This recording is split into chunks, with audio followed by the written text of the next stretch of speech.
1908 খ্রিস্টাব্দ। ক্ষুদিরাম বসুর ফাঁসির পর গোটা ভারতবর্ষ যেন আতঙ্কে স্তব্ধ। তরুণ বিপ্লবীদের খুঁজে বের করতে গ্রামে গঞ্জে শুরু হয়েছে ব্রিটিশ পুলিশদের চিরুনি তল্লাশি।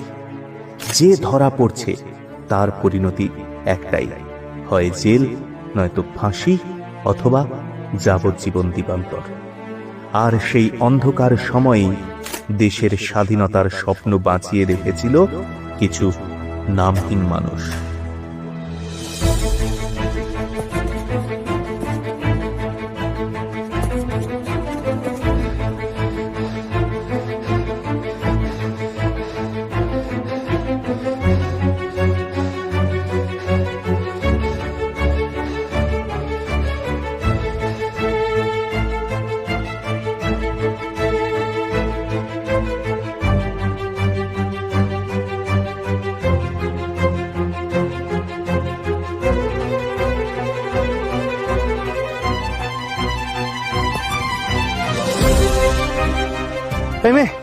এদিকে কাউকে আসতে দেখেছিস?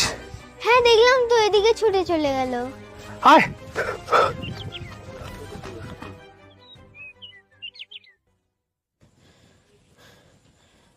বেরিয়ে এসো, চলে গেছে।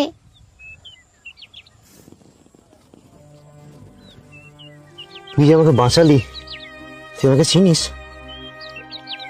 না তো।